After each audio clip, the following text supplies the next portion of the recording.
கர்த்தருக்கு ஸ்தோத்திரம். இன்றைக்கு நாம் தியானத்தில் எடுத்துக்கொள்கிற பகுதியானது அவனுடைய வருகை பற்றிய உத்தேச மதிப்பீடு என்ற அந்த ஒரு தலைப்பில், அதாவது ஒரு கம்பெனியில் வேலை செய்யுங்க, அங்கே ஒரு 250 பேர் வேலை செய்கிறாங்க, இப்போ தோறாமல் என்ன பண்ணுவோம், ஒரு 200 பேர் வேலை செய்கிறாங்கன்னு சொல்லுவோம். அதான் உத்தேச மதிப்பீடு. உத்தேச மதிப்பீடு என்ற வார்த்தைக்கு அர்த்தம்னா ஒரு தோராயமாய் சொல்லக்கூடிய காரியமாக இருக்குது இல்லையா?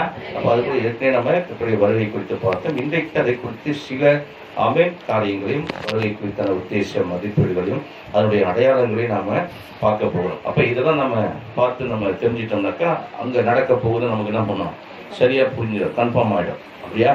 அப்படிதான் அல்லேலூயா சொல்லலாமா? ஆமாம். அப்போ ஏற்கனவே நம்ம வருகை குறித்து பார்த்தோம். அப்போ அதுக்கு முன்னாடி கர்த்தர் அதை குறித்தான காரியங்கள்லாம் வச்சிருக்காருன்னா பைபிள் வச்சிருக்காரு. மத்திய புத்தகம் 14ஆம் அதிகாரம் 25வது வசனத்தை எடுத்தவங்க வாசிங்க. இரவில் 4ஆம் ஜாமத்தில் இயேசு கடல் மேல நடந்தார், அவர்களிடத்துல வந்தார் என்று பைபிள் சொல்லுது. தொடர்ந்து நீங்க 22ல இருந்து வாசிங்க. 22 இயேசு ஜனங்களை அனுப்பிவிட்டார், தம்முடைய சீஷர்கள் படவில் ஏறினார்கள், தமக்கு முன்னே அக்கறைக்கு போகும்படி அவர்கள் என்ன பண்ணியிருக்காரு, துரிதப்படுத்தியிருக்கிறார் என்று சொல்லி பைபிள் சொல்லுது. அப்ப ஆண்டவர் என்ன பண்ணாருனாக்கா, படவுல ஏறி நீங்க சீக்கிரம் நீங்க போங்கன்னு சொல்லி துரிதப்படுத்திட்டு என்ன பண்றாரு, அவர் ஜனங்களை அனுப்பிவிட்ட பின்பு தனித்து ஜெபம் பண்ண ஒரு மலையின் மேல் ஏறி சாயங்காலமான போது அங்க தனிமையா இருந்தார்.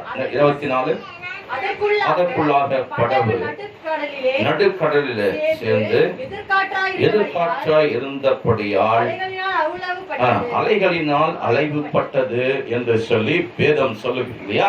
அப்ப நல்லா நீங்க கவனிச்சு நீங்க பாத்தீங்கன்னாக்கா வேதாளம் நமக்கு சொல்லுகிற சத்தியம் என்னன்னாக்கா, கர்த்தராகிய இயேசு கிறிஸ்து அன்றைக்கு சீஷர்களிடத்தில் அவர் சொல்றாரு, என்ன சொல்றாரு, அற்புதங்கள்லாம் செய்து ஆமென். அதற்கு அப்புறம் என்ன பண்றாரு, அப்பத்தெல்லாம் மீன் அப்பமெல்லாம் அவங்களுக்கு கொடுத்து 30,000 பேர் சாப்பிட்ட பிறகு இந்த சம்பவம் நடக்கு. என்ன சம்பவம் நடக்குது, சீஷர்களை தேவன் கூப்பிட்டு நீங்க சீக்கிரம் என்ன பண்ணுங்க, படகுல நீங்க ஏறி போங்க அப்படின்றார். போயிட்டு என்ன சொல்ல, இவர் என்ன செய்யறாரு, தனிமையா இருக்கார். தனிமையா எங்க இருக்காரு, ஒரு மலைக்கு மேல ஏறி அங்கதான் என்ன பண்றாரு, தனியா இருக்கு. அப்ப கர்த்தர் உலகத்துல வாழ்ந்த அநேக இடங்கள்லாம் எங்க, மலைக்கு மேல. அதனாலதான் அந்த சொன்ன நரிகளுக்கோ குடிகள் உண்டு, பறவைகளுக்கு கூடுகள் உண்டு, மனுஷகுமாரனுக்கோ தலை சாய்க்க இடம் இல்லை என்று சொல்லி ஆண்டவர் சொல்லியிருந்தார். அல்லேலூயா.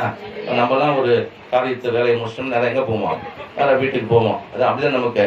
ஆமே. ஆனா ஆண்டவராக இயேசு கிறிஸ்து இந்த உலகத்துல வாழ்ந்த போது அதிகமா அவர் என்ன பண்ணல, வீட்டுல இல்ல, மாறாக எப்படி இருந்தாரு, மலைக்கு மேல தனியா போய் ஆமே நைட் எல்லாம் ஜெபம் பண்ணிருக்கிறார். அப்ப அவர் மலைக்கு மேல போய் என்ன பண்றாரு, தனியா போய் ஜெபம் பண்ண இவங்களை அனுப்பிடுறாரு, நீங்க சீக்கிரம் போங்க அப்படின்னு சொல்லி அனுப்பும் போது என்னாச்சு, மிகப்பெரிய அந்த கொந்தளிப்பு வருகிறது. நடுக்கடல்ல போய் அவங்க என்ன பண்ணிட்டாங்க, அந்த தண்ணியில் நடுக்கடல் வரைக்கும் அந்த படகு போச்சு. இவர் பாட்டு ஜெபம் பண்ணிட்டே இருக்காரு, ஆண்டவரை ஜெபம் பண்ணிட்டே இருக்கிறத நீங்கள் பார்க்கலாம். அப்ப பைபிள் சொல்லுகுது, இவர் ஜெபம் பண்ணிட்டே இருக்கும் போது வேதம் சொல்லுகுது, அந்த பகுதி நீங்க மறுபடியும் நீங்க கவனிச்சினாக்க, இரவில் எப்போ வர்றாரு, இரவில் 4ஆம் ஜாமத்துல இயேசு கடல் மேல நடந்து அவர்கள் இடத்திற்கு வந்தார் என்று சொல்லி வேதம் சொல்லுது. இரவின் 4ஆம் ஜாமத்துல அவர் வந்தார் என்று பைபிள், கடல் மேல நடந்து வந்தார் என்று சொல்லி பைபிள் சொல்லுது. அப்ப நீங்க பாத்தீங்கன்னாக்கா, ஆண்டவராகிய இயேசு கிறிஸ்து பிறந்தது முதல் பெத்லகேம்ல பிறந்தார் இல்லையா, அது முதல் ஆண்டவராகிய இயேசு கிறிஸ்து சிலுவில் மரிக்கிற அந்த மரணத்தினுடைய அவருடைய மரிக்கிற அந்த கல்வாரி சிலுவில மரிக்கிற வரைக்கும் அது பகல் காலமா இருந்தது. என்ன காலம், பகல் காலமா இருந்தது. அப்ப இயேசு உலகத்துக்கு அவர் நீதியின் சூரியனாய் உலகத்தில் திகழ்ந்தார். மல்கியா புத்தகம் 4ஆம் அதிகாரம் 2ஆம் வசனத்தை நீங்க பாத்தீங்கன்னாக்கா, என் நாமத்துக்கு பயந்திருக்கிற உங்கள் மேல் நீதியின் சூரியனை உதிக்க செய்வேன், அதன் சேட்டைகளின் கீழ் ஆரோக்கியம் இருக்கும், நீங்கள் வெளியே புறப்பட்டு போய் கொடுத்த கன்றுகளை போல வளர்வீர்கள் என்று சொல்லி பைபிள் சொல்லுகிறது. அல்லேலூயா சொல்லலாமா? ஆமே. அதனால குண்டா இருக்கிறது குறித்து என்ன பண்ணாதீங்க, வருத்தப்படாதீங்க, பைபிள் அப்படிதான் போதிக்குது. அல்லேலூயா. எப்படி வளர்வீங்க, கொடுத்த கன்றுகளை போல. ஆமே. கம்மியா தான் சாப்பிட்றேன், ஏன் தான் குண்டாகிறேன்னு தெரியல அப்படின்ட்டுலாம் நீங்க என்ன பண்ணாங்க, என்ன பண்ண வேண்டாம், பேச வேண்டாம். கர்த்தர் உங்களை அப்படி வச்சிருக்காரு. அல்லேலூயா சொல்லலாமா? ஆமே. பைபிள் சொல்லுகிறது, பைபிள்ல கொடுத்த கன்றுகளை போல நீங்க வளருவீங்க, என் நாமத்துக்கு பயந்திருக்க உங்கள் மேல் என்ன உதிக்குமா, நீதியின் சூரியன் உதிக்கும். வெறும் சூரியன் உதிக்காது. அல்லேலூயா சொல்லலாமா?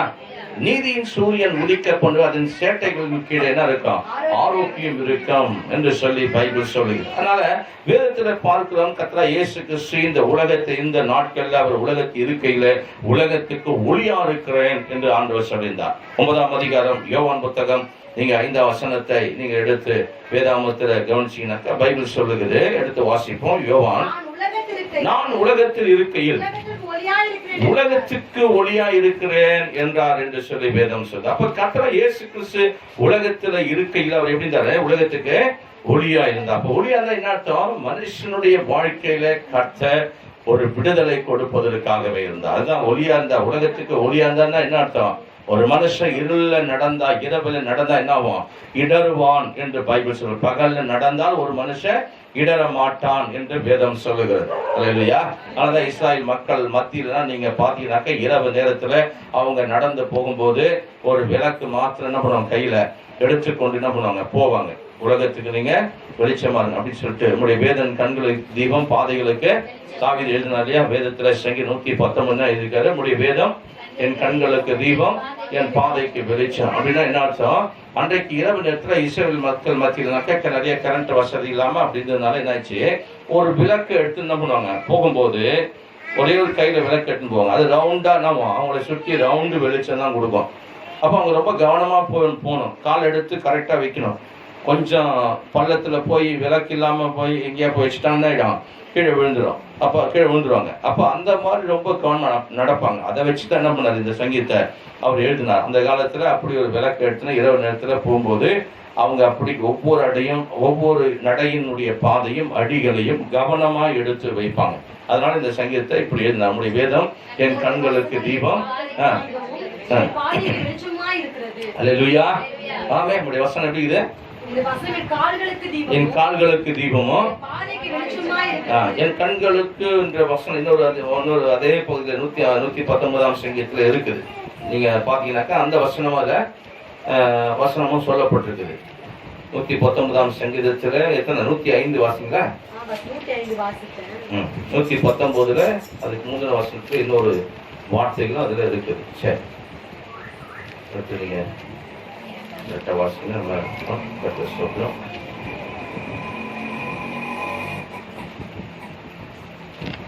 ஆமென். 105 வாசிங்க. கால்களுக்கு தீபம். அதே 119 118 வெறும் 18 வசனம் வரை நம்ம வேதத்தில் அதிசயங்களை பார்க்கும்படி என் கண்களை திறந்தது. 105 சொல்லும்போது நம்முடைய வசனம் என் கால்களுக்கு தீபம். சரி, அப்ப இந்த கால்களுக்கு தீபமாக அந்த விளக்கு என்ன பண்ணுவோம்? எடுத்துன்னு ரொம்ப கவனமா என்ன பண்ணுவாங்க? நடந்து போவாங்கன்றதை நீங்க பார்க்கலாம். அதனால சொன்னாரு, நான் உலகத்துக்கு இருக்கிற, உலகத்துக்கு எப்படி இருக்கிறேன்? வெளிச்சமா இருக்கிறேன் என்றதை தேவன் சொல்றார். எப்படி இருக்கிற? வெளிச்சமா இருக்கிறார். ஒரு மனுஷன் அங்க சந்திக்கிறார். எந்த மனுஷனை? யோவான் புத்தகம் 9ஆம் அதிகாரம் 4ஆம் வசனத்துல நீங்க எடுத்து நீங்க வேதாகமத்துல நீங்க பாத்தீங்கன்னாக்கா, பகல் காலமா இருக்க மட்டும் என அனுப்பினருடைய கிரியைகளை செய்ய வேண்டாம் அப்படின்றார். ஒருவனும் கிரியை செய்யக்கூடாத ராக்காலம் வருகிறது என்று சொல்லி வேதம் சொல்லுது. தொடர்ந்து வாசிங்க 7 வரைக்கும். நான் உலகத்தில் இருக்கையில் உலகத்துக்கு நான் ஒளியா இருக்கிறேன் அப்படின்றார். இவைகளை சொல்லி அவர் தரையில என்ன பண்றாரு?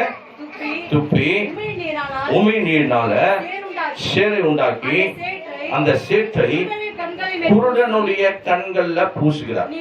நீ போய் சீலவாம் குளத்துல கழுவு என்றார். சீலவாம் என்பதற்கு அனுப்பப்பட்டவன் என்று அர்த்தமா இருக்குன்னு சொல்லி பைபிள் சொல்லுதான். அப்படியே அவன் போய் கழுவி பார்வை அடைந்தவனாய் திரும்பி வந்தான் என்று வேதம் சொல்லுகிறது. பாத்தீங்களா? அப்ப பைபிள் ஆண்டவர் நான் உலகத்துக்கு ஒளியா இருக்கிறேன் அப்படின்னு சொல்லிட்டு என்ன பண்றாரு? ஒரு குருடனை சந்திக்கிறார். அந்த குருடனுக்கு என்ன பண்றாரு? உமி நீடு சேறு உண்டாக்குறார். அவர் தரையில துப்புறார். துப்பி என்ன பண்றாரு? சேறு உண்டாக்குறார். ஏன் அப்படியே சுகமாக்கலாம? ஏன் சேறு உண்டாக்கி ஏன் தரையில துப்பி அதெல்லாம் செய்யணும்ன்றதை நீங்க யோசிக்கீங்கனாக்கா, அப்பதான் நான் யோசிக்கும் போது தான் எனக்கு ஆண்டவர் விளக்கின ஒரு காலையினாக்கா, அவர்தான் சிருஷ்டிகர்த்தர்.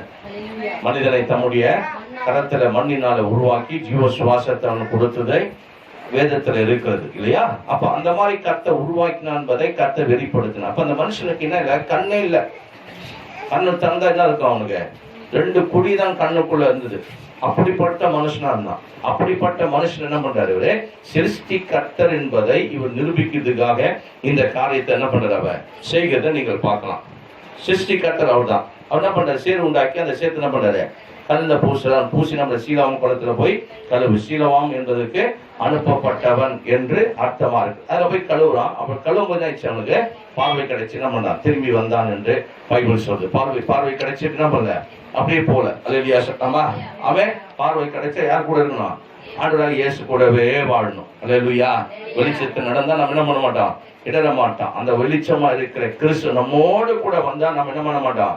இடரவே மாட்டோம். நாம் ஒளியில் நடக்கூடா இருப்போம். அதனால சிருஷ்டி கர்த்தர் இந்த உலகத்துல அவர் சொல்றாரு, நீங்க உலகத்துல சுடர்களை போல பிரகாசிக்க வேண்டும் என்று சொல்லி ஆண்டவர் சொல்லியிருந்தார்.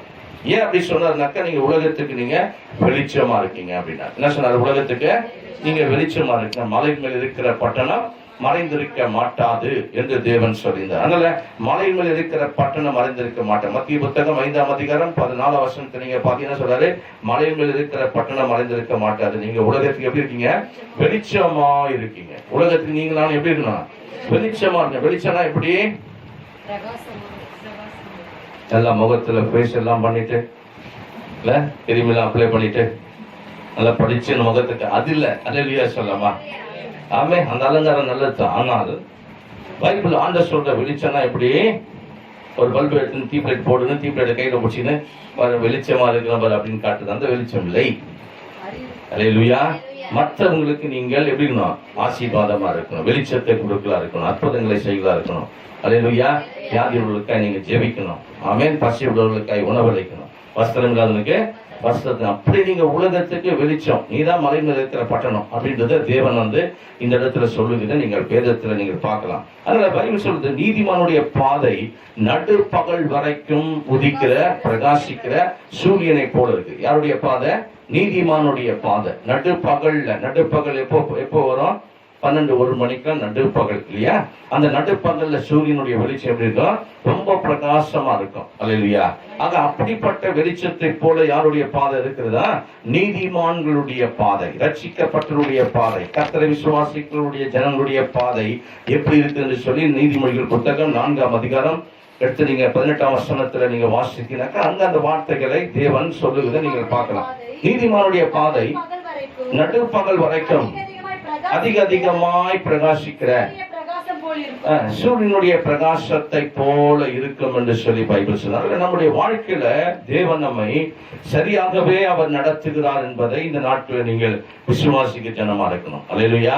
ஏன்னா நம்முடைய வாழ்க்கையில தேவன் சித்தத்தையும் விருப்பத்தையும் செய்கைகளையும் நம்முடைய வாழ்க்கையில அவர் உருவாக்குகிறார் என்று வேதம் சொல்லுது. அதனால ஏழைக்கு உதவுதல், வியாதிஸ்தர்களை சந்தித்து விசாரிக்கிறது, வாழ்க்கையில சிறைப்பட்டவங்களை பார்த்து நல்ல ஆலோசனைகளை அவங்களுக்கு கொடுக்கிறது கர்த்தருடைய பிள்ளைகளுக்குரிய காரியமாக. அதனாலதான் ஆலோசனை நீங்க உலகத்துக்கு வெளிச்சம் அப்படின்னு. நீங்களும் நானும் கர்த்தருக்குள்ள எப்படி இருக்கணும்? உலகத்துக்கு வெளிச்சமா இருக்கிற பிள்ளைகளா நீங்க இருக்கணும். ஆமென். சிறைப்பட்டு இருக்கணும். சிறைப்பட்டுனா எங்கேயா சிறைச்சாலையில போனோம் இல்ல. சிறைப்பட்டுனா வாழ்க்கையில எத்தனையோ சிறையில இருக்கிறான் நீங்க மனுஷன். எத்தனையோ காரியத்துல துயரப்பட்டு இருக்கலாம், எத்தனையோ காரியத்துல சிறைப்பட்டு இருக்கலாம். அப்படிப்பட்ட மனுஷனுக்கு கர்த்தர் சொன்னார், நீங்க உலகத்துக்கு எப்படிங்க? வெளிச்சமா இருக்கணும். ஊழியம் செய்யணும். கைக்குறைதி ஊழியத்தை கொடுக்கணும். அல்லேலூயா. கைக்குறைதிகளை கொடுக்கணும். பிரசங்கம் பண்ணணும். சபையில ஆராதனை நடத்துவதாய் மாறணும். அல்லேலூயா சொல்லாமா. ஆமா. எனக்குலாம் வாஞ்சேங்க எத்தனையோ வருஷம் இருக்கீங்க. வாலிப பிள்ளைங்களா இருக்கீங்க. அதனால கர்த்தர் சமூகத்துல 20 நிமிஷம் ஒவ்வொரு வாரமும் நீங்கள் ஆராதிக்க நீங்க என்ன ஆகணும்? ப்ரிப்பேர் ஆகணும். தயாராகும் போது நல்ல ஒரு ஆண்டக்கூடிய அந்த பலன் உங்களுக்கு உண்டாகும். அல்லேலூயா. ஆமா. அந்த மாதிரி சபையில என்ன பண்ணணும்? உருவாகணும். சபையிலே உருவாகணும். அல்லேலூயா சொல்லாமா. ஆமா. அதுக்குதான் சபை என்பது யாரு இருக்கிறாள் அப்படியே வச்சிருக்கிறது இல்ல. சபை இல்ல, பிரயோஜனம் இல்லை. இருக்கிறாள் என்ன பண்ணும்? அதெல்லாம் உருவாக்கி உலகத்துல மலை மேல இருக்கிற பட்டணமா மாத்திடணும். அல்லேலூயா சொல்லாமா. அதுதான் கர்த்தர் செஞ்சார். இருக்கிறவங்க எல்லாம் அப்படியே 3.5 வருஷம் தான் அவர் கூட இருந்தாங்க. பயங்கர உலகத்தை கலக்கிறவங்களாய் மாத்திட்டாங்க. இல்ல, உலகத்தை கலக்கிறவங்க இங்கேயும் வந்திருக்காங்கன்னு சொன்னாங்க எருசலேம்ல. ஆமே. அப்ப அந்த மாதிரி உலகத்தையே கலைக்கிறாங்க. அது மாதிரி இன்றைக்கு அதே MLM கம்பெனி தான் நம்ம கர்த்தருக்குள்ள இருக்குது. மல்டி பர்பஸ் கம்பெனியை கர்த்தர் தான் உருவாக்குனார் முதல்ல, வேற யாரும் உருவாக்கல. அல்லேலூயா சொல்லாமா. ஆமே. அவர் தான் உருவாக்குனார். 12 சீஷர்ல இருந்து 3000 ஆச்சு, 3000 இருந்து 5000 ஆச்சு, 5000 இருந்து உலகம் முழுவதும் இன்னைக்கு கிறிஸ்துவ ஜனங்கள் கர்த்தரை ஆராதிக்க ஜனங்களா இருக்காங்க. கிறிஸ்துவ என்பது ஒரு மதத்துக்கோ ஒரு தனி மனிதனுக்கோ தனி ஜாதி பிரிவினருக்கல்ல, உலகத்தில் இருக்கிற ஒவ்வொரு மனிதனுக்கும் கிறிஸ்துவானவர் தெய்வமா இருக்கிறார். அதான் சொன்னார், மாமிசமான யாவருக்கு நான் தேவனாகிய கர்த்தர் என்று சொல்லி பைபிள் சொல்லுது. அதனால நம்முடைய வாழ்க்கையினுடைய எல்லா செயல்களையும் கிரியைகளையும் சித்தத்தையும் நிறைவேற்றத்துக்கு நமக்கு சித்தத்தையும் செய்கைகளையும் நமக்குள் உருவாக்குறார் என்பதை நீங்க இந்த நாட்கள்ல புரிந்து கொள்ளணும். ஊழியம் செய்ய உங்களுக்கு உணர்த்துறானாக்க தேவன் தான் உணர்த்துறார். அல்லேலூயா. ஒருத்தவங்களுக்கு உதவி செய்ய உணர்த்துறான்னா கர்த்தர் உங்களுக்கு உணர்த்துற காரியமா இருக்கிறது. செய்வதும் செய்யாத போவதோ உங்களுடைய காரியத்துல இருக்கிறது. அல்லேலூயா சொல்லலாமா? நீங்க பாஸ்பிரிட்டியா வாழ்றது யாருடைய கையில இருக்குது? உங்களுடைய கையில தான் இருக்குது. அதனால கர்த்தர் எல்லாத்தையும் உணர்த்துறார். பிலிப்பியர் புத்தகம் 2ஆம் அதிகாரம் 13, 14, 15, 16 வசனம் வரைக்கும் உள்ள வேத வசனத்தை நாம் வாசிப்போம். பிலிப்பியர் புத்தகம் 2ஆம் அதிகாரம் 13, 14, 15, 16 வசனத்தை வாசிப்போம். 2ஆம் அதிகாரம் 13 வசனம். ஏனெனில் தேவனே தம்முடைய தயவுள்ள சித்தத்தின்படி விருப்பத்தையும் செய்கையும் உங்களில் உண்டாக்குறவரா இருக்கிறார். நான் வீணாக ஓடினதும் வீணா ஓடல, பிரயாசத்தை வீணாவும் படல அப்படின்ட்டு. அப்ப ஒவ்வொரு செயலும் நம்ம என்ன பண்ணக்கூடாது, நம்ம நாட்களை வீணாக ஓடுற நாளா இருக்கக்கூடாது. ஒவ்வொரு நாளும் அது இல்லையா?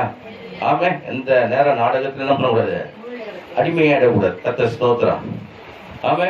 வீணாக நாட்கள் ஓடிடக்கூடாது. இன்னைக்கு நிறைய பேருக்கு நிறைய நாள் எப்படி இது வீணாக போகிற நாளா இருக்குது. அப்படி இருக்கக்கூடாது. பைபிள் அவர் சொல்றாரு, அப்போஸ்தலனாகிய பவுல், நான் ஒரு நாள் என்ன பண்ணல, வீணாக என்னுடைய நாட்கள் வசனத்தை வாசிங்க. வீணாக பிரயாசப்பட்டதும் இல்லை, வீணாக ஓடினதும் இல்லை, வீணாக பிரயாசப்பட்டதும் இல்லை என்று சொல்லி அவர் சொல்றாரு. அப்ப பிரோஜனமானத காரியத்தை செஞ்சிருக்கா, கர்த்தருடைய சித்தத்தை அவர் செய்திருக்கிறார், தேவனுக்கு பிரியமான காரியத்தில் அவர் நடந்திருக்கிறார் என்பதை வேதம் நமக்கு சொல்லுகிறது. அல்லேலூயா சொல்லலாமா? வீணாக அவர் என்ன பண்ணல, எந்த ஒரு காரியத்திலும் வீணான காரியத்தில் அவர் என்ன பண்ணல, பிரயாசப்படவே இல்லை என்பதை வேதம் சொல்லுது. அப்ப நம்முடைய வாழ்க்கை ஒரு நாள் என்ன பண்ணக்கூடாது, வீணான நாளாய் போகக்கூடாதுதான் கர்த்தருடைய விருப்பமா இருக்குது. ஆமென். அல்லேலூயா. நல்லா தயாராகணும். வீட்டுல என்ன பண்ணணும், நல்ல வேதாகமத்தை படிக்கிறதா இருக்கணும், ஜெபம் பண்றதா இருக்கணும். ஆமே. நிறைய காரியத்துல கர்த்தரோடு கூட நீங்க என்ன பண்ணணும், செலவு பண்ணணும். நாட்கள் நிறைய கிடைக்கணும், என்ன பண்ணணும், கர்த்தரோடு இருக்கிற அந்த காரியத்தில் நீங்க நல்லா செலவு பண்ண கர்த்தர் உங்களை இன்னும் வெளிச்சத்தை நடத்தி கொண்டே இருப்பார். பைபிள் சொல்லுகிறது. தொடர்ந்து அந்த பகுதி நீங்க வாசிக்க ஜீவவசனத்தை பிடித்துக் கொண்டு உலகத்தில் சுடர்களைப் போல பிரகாசிக்கிற நீங்கள் கோணலும் மாறுபாடுமான சந்ததி நடுவில் குற்றமற்றவர்களும் கபடற்றவர்களும் தேவனுடைய மாசற்ற பிள்ளைகளாகும்படிக்கு எல்லாவற்றையும் முறுமுறுப்பில்லாமல் தர்க்கிப்பில்லாமல் செய்யுங்கள். போதும். என்ன சொல்றாரு பைபிள்ல? கோணலும் மாறுபாடான இந்த சந்ததி எப்படிப்பட்ட சந்ததியா இருக்குது? கோணலும் மாறுபாடான சந்ததி தான். அல்லேலூயா சொல்லலாமா? இதுல நீங்க எப்படி இருங்கன்னு சொல்றாரு பைபிள் ஆண்டவர். கோணலும் மாறுபாடான சந்ததி நடுவுல குற்றமற்றவர்களும் கபடற்றவர்களும் தேவனுடைய மாசற்ற பிள்ளைகளா இருங்க. யாதொரு கசப்புகளையும் உங்களுக்குள் வளர்த்துக் கொள்ளாதீங்க. அல்லேலூயா சொல்லலாமா? ஆமா. பிள்ளைங்க கீழ்ப்படைய மாட்டு, உனக்குள்ளே கசப்பை வளர்த்துக்காத. அல்லேலூயா. உனக்கு என்னத்தை வளர்த்துக்காத, கசப்புக்களை வளர்த்துக் கொள்ளாதீர்கள். ஆமே. சபிக்காதீர்கள். அதனுடைய விருப்பம் அதுதான். ஆமே. நம்ம என்ன பண்ணிடுறோம், ஆத்திரப்பட்டு கோபப்பட்டு அவசரப்பட்டு திட்டிடுறோம், சபிச்சிடுறோம். ரொம்ப ஜாக்கிரதையா இருக்கணும்ன்றதுதான் கர்த்தருடைய விருப்பமா இருக்குது. அல்லேலூயா. ஆமா. இன்னைக்கு தேசத்துல அப்படி இருக்குது. கோணலும் மாறுபாடான சந்ததி நடுவில் கர்த்தர் உங்களை குற்றமற்றவர்களாய், தேவனுக்கு பிரியமுள்ளவர்களாய், மாசற்ற பிள்ளைகளாய் அவை இருக்க விரும்புகிறார் என்பதை எல்லாவற்றும் முறுமுறுப்பில்லாமல் தர்க்கிப்பில்லாமல் செய்யுங்க. எதை செஞ்சாலும் முறுமுறுக்காது. சொல்லலாமா? எது செஞ்சாலும் என்ன பண்ணாதீங்க, முறுமுறுக்காதீங்க. சத்தியத்தை அறிவை அடையணும். நம்ம கர்த்தர் அப்படிதான் விரும்புற. சத்தியத்தை அறிகிற அறிவை அடையணும். நீ எதை செஞ்சாலும் முறுமுறுப்பில்லாம தர்க்கிப்பில்லாம நீ செய்ய வேண்டும் என்று வேதம் சொல்லுது. கர்த்தருக்காய் செய்கிற ஒவ்வொரு காலத்திலும். ஆனா இந்த கிருபையின் காலத்துல ராக்காலமா இருக்குது. இது என்ன காலம்? கிருபையின் காலம் சொல்லிட்டு இருப்பாங்க எல்லாம். கிருபையின் காலம், கிருபையின் காலம், கிருபையின் காலம் தான். கிருபையின் காலமா இருக்குனாக்கா எதுவுமே நமக்கு நடக்கல. இது ராக்காலமா இருக்கிறது. அல்லேலூயா. இந்த கிருபையின் காலம் எப்படி? இது ராக்காலம், மிகுந்த போராட்டம் நிறைந்த ஒரு காலம், ஆவிக்குரிய யுத்தம் நிறைந்த ஒரு காலம். ஆமே. எந்த நேரத்தில் நம்முடைய சரீரத்தில் என்ன ப்ராப்ளம் வரும்னு சொல்ல முடியாது. இந்த மாதிரி இருக்கிற ஒரு காலம். எல்லாத்துக்கும் ஜெபிக்கணும், ஜெபிச்சுதான் ஆகணும். ஆண்டு கூட தான் வாழ்றேன், சாட்சியா தான் நிக்கிறேன், ஜெபம் தான் பண்றேன், சபைக்கு தான் போறேன்.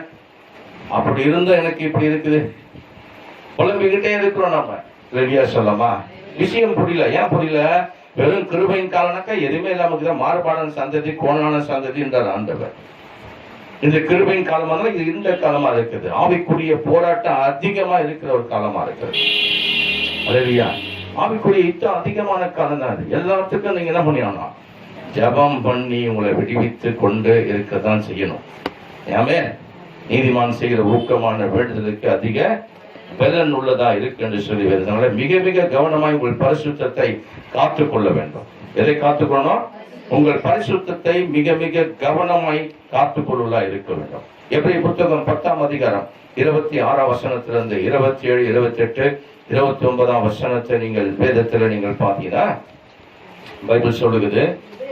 எப்படி புத்தகம் 10ஆம் அதிகாரம் 26 சத்தியத்தை அறிகிற அறிவை அடைந்த பின்பு நாம் மனப்பூர்வமாய் பாவம் செய்தவர்களாய் இருந்தால்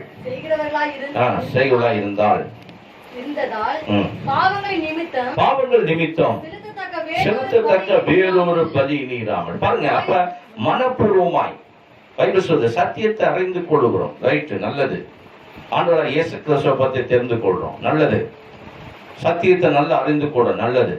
ஆனால் சத்தியத்தை அறிந்த பிறகு பைபிள் சொல்லுகிற வார்த்தை என்னன்னாக்கா, நாம் மனப்பூர்வமாய் செய்கிற பாவம். எப்படிங்க? மனப்பூர்வமாய் தெரிஞ்சு போய் என்ன பண்றது? பாவத்தை செய்கிறது. அது சொல்றாரு வேதத்தில் ஆண்டவர், அதை எழுதி வச்சிருக்காரு. இந்த வார்த்தை நம்ம எல்லாருக்குமே கடினமா இருக்கும். அல்லேலூயா. இந்த வார்த்தை நம்ம எல்லாருக்கும் முக சுளிப்பை உண்டாக்கும். அப்படிதானே? ஏன்னா பைபிள் சொல்லுகிறது சத்தியத்தை அறிகிற அறிவை அடைந்த பிறகு மனப்பூர்வமாய் செய்கிற பாவம். சத்தியம் எப்படிதான் இருக்குன்னு எல்லாம் தெரிஞ்சு என்ன பண்றாங்க?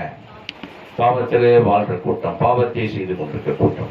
அது சொல்றாரு கர்த்தருடைய வசனம், சத்தியத்தை அறிகிற அறிவை அடைந்த பிறகு, ஆமே, அந்த நாலேஜ் வந்த பிறகு, அந்த அறிவு வந்த பிறகு மனப்பூர்வமாய் நீங்க என்ன பண்ண வேண்டாம்? பாவத்தை செய்யக்கூடாதுன்னு சொல்லி பைபிள் சொல்றாரு. அப்படி பாவங்கள் நிமித்தம் செலுத்தத்தக்க இனி வேற பலி கிடையாது. ஏன்னா ஒரே ஒரு பலிதான். கிறிஸ்து நமக்காக எல்லாருடைய பாவங்களுக்காக அவர் சிலுவில மரித்தார். இனி பிறக்க போகிற குழந்தைக்கும் சேர்ந்துதான் மறைச்சிருக்கார். அல்லேலூயா சொல்லலாமா? ஆமே. கேட்க முடியாது. ஏன் ஆண்டவர் எனக்கு குணமா பாவத்துக்காக இயேசு மரிச்சார்? ஆமா, உனக்காகவும் மரிச்சார். எப்படிங்க ஒரே ஒரு ஆதாம் உண்டாக்கி எப்படி இவ்வளவு மக்கள் வந்தாங்க கேட்கிற கேள்வி மாரிக்குது. புரியுதா? ஒரே ஒரு ஆதாம் தான் உண்டாக்குனாரு, எப்படி இவ்வளவு மக்கள் வந்தாங்க? அது கர்த்தர் ஒவ்வொரு மனுஷனுடைய சரீரத்துக்குள்ளே அந்த ஜீன் என்ன பண்ணிருக்காரு? வைத்து இருக்கிறார். அல்லேலூயா. ஒவ்வொரு சந்ததி பிறக்கணுன்றது தேவன் கட்டளையிட்டிருக்கிறார். ஒரு தரம் அவர் பலியானதுனால எல்லா மனுஷனுக்காக என்ன பண்ணார்?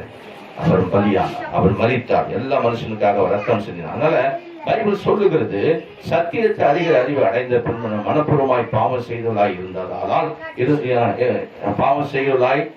இருந்ததால் பாவங்கள் நிமித்தம் செலுத்தத்தக்க வேறொரு பலி இணையிராமல் ஞாயிற்றிற்கு வரும் என்ற பயத்தோடு எதிர்பார்க்குதலும் விரோதிகளை பட்சிக்கும் கோபாக்களையுமே இருக்கும் என்று சொல்லி பைபிள் சொல்றது. அப்ப ஞாயிற்றிற்கு உலகத்துல இருக்கிறது.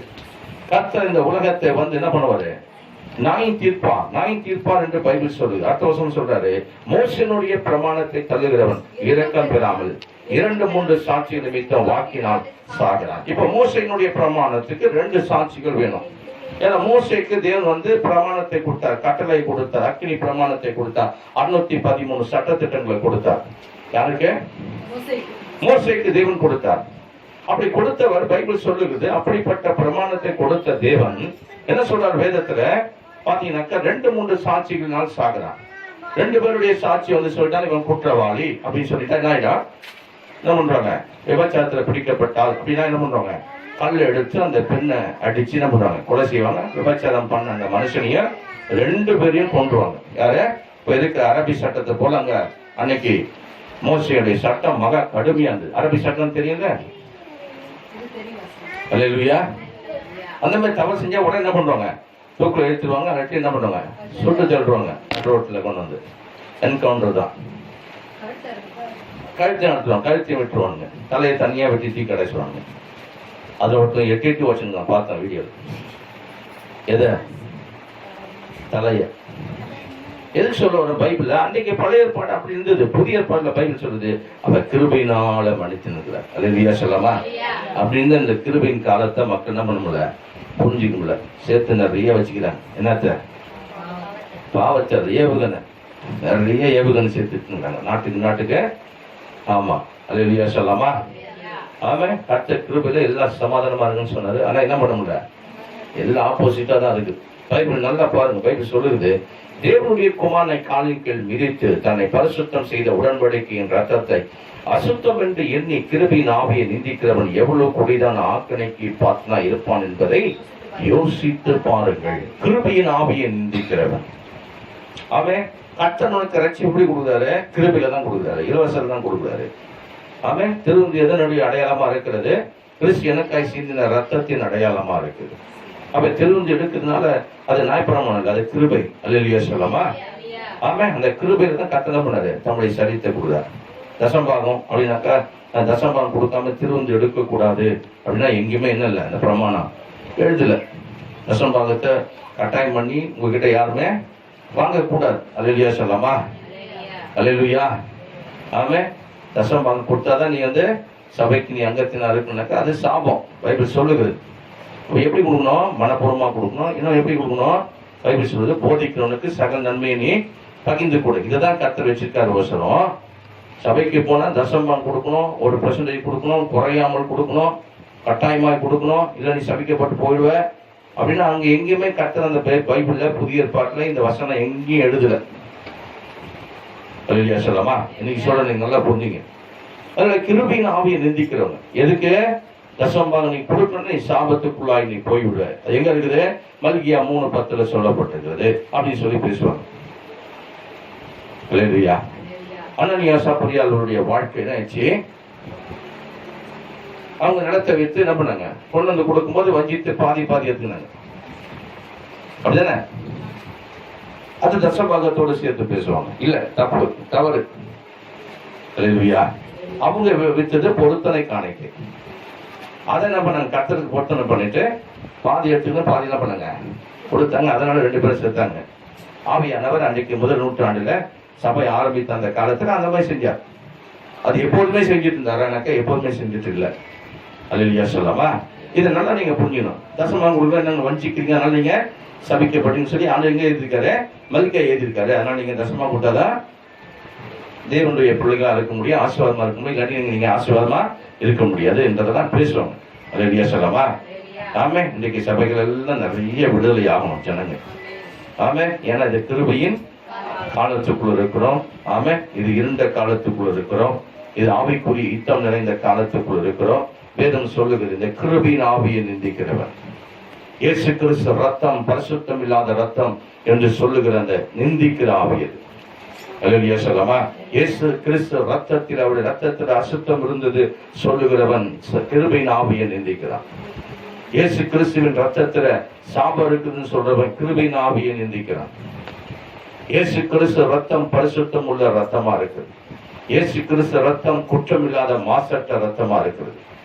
அல்லேலூயா. அதனால்தான் கல்வனை சாட்சி கொடுத்தான். நாமும் படுகிற தண்டனை, நாம் பெற்றுக்கொண்ட அந்த காரியம், நாம திருடனா இருந்ததுனால, நாம தவறு செஞ்சதுனால நாம அந்த தண்டனையை பெறுகிறோம். ஆனால் இவரோ ஒரு பாவமை செய்யவில்லைன்னு சொல்லி ஒருவன் சொன்னான். ஒருவன் வஞ்சிக்கிறான். என்ன வஞ்சிக்கிறான்? நீங்களும் தேவனான கிறிஸ்துவான உங்களையும் காப்பாத்துங்க, என்னையா காப்பாத்துங்க. இன்னொருத்தர் என்ன சொன்னா, நாம பெற தண்டனை நாம பெற்றுக் கொண்டு இருக்கிறோம். இவரும் என்ன பண்ணல, ஒரு பாவம் கூட அறியல. அதனால இவரு இப்படி இந்த நிலைமை இருக்கு. அப்ப அவர்கிட்ட பேசுறான், உங்க ராஜ்யம் வரும்போது என்னையும் சேர்த்து கொள்ளுங்க அப்படின்றான். அல்லேலூயா. என்னையும் கொஞ்சம் நினைச்சு பாருங்கன்றான். ஆமே, அது கூட ஓப்பன் டைப் பண்ண முடியல. என்னையும் ஏத்துங்க, கொஞ்சம் நினைச்சா பாருங்க. அப்ப ஆண்டு சொன்னாரு, நீ இன்னைக்கே என்னோட கூட அந்த பரதேசியில, ஆமே, அந்த வான் வீட்டுல பரதேசியில பாதாள பரதேசில நீ இருப்ப அப்படின்னா. அல்லேலூயா. அப்ப அன்னைக்கே கட்டணம் பண்ணாரு. அவனுக்கு சிறுவிலே ரட்சிப்பு கொடுத்துட்டார். ஞானஸ்நானம் எடுத்தானா எடுக்கலையான்னு தெரியல. ஒருவேளை யோவான் கொடுத்த ஞானஸ்நானம் பெற்றிருப்பானு தெரியல. அல்லேலூயா. ஞானஸ்நானம் எடுக்காமலே ரட்சிப்பு அவனுக்கு கிடைச்சது. அதுக்காக நான் ஞானஸ்நானம் எடுக்க மாட்டேன் அப்படின்னு என்ன பண்ணக்கூடாது, வாக்குவாதம் பண்ணக்கூடாது. இதுல கொன்னொழி வீட்டுல ஆவியானவர் எல்லாருமே ஊத்திட்டாரு. அப்பதான் என்ன சொன்னாரு பேதுரு, தண்ணி எவனும் விளக்க கூடாதுன்னு சொல்லி என்ன பண்ணாரு, கர்த்தருடைய நாமத்துல ஞானஸ்நானம் கொடுத்தாரா இல்லையா? கொடுத்தாரு. அதுக்காக ஞானஸ்நானம் கொடுக்காம இல்ல, ஏன்னா கர்த்தர் அது சொன்ன நீதியான காரியம் இப்படி எல்லாம் நாம நிறைவேற்றும்படி கர்த்தர் நமக்கு போதிச்சிருக்காங்க. அதனால பைபிள் சொல்லுது, அதை 29 வருஷத்தை நீங்க வாசிட்டீங்கன்னா 10:29 வாசிங்க. தேவனுடைய குமாரனை காலின் கீழ் மிதித்து பரிசுத்தம் செய்த உடன்படிக்கை ரத்தத்தை அசுத்தம் என்று சொல்லி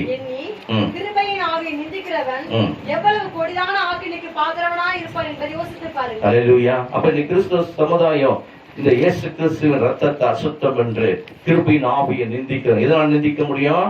தசம்பாகம் கட்டாயம் கொடுத்தாதான் நீ தேவனுடைய ஆசீர்வாதத்தை பெற முடியும். இல்லாட்டி என்ன பண்ண முடியாது, பெற முடியாதுன்னு சொல்றாங்க. நீ சபிக்கப்படுவான்னு சொல்றாங்க. ஒரு ஊழியக்காரன் கர்த்தருடைய பிள்ளைகளை சபிக்கிறது கிருபையின் ஆவியை நிந்திக்கிறதுக்கு அடையாளமா இருக்கிறது. அல்லேலூயா.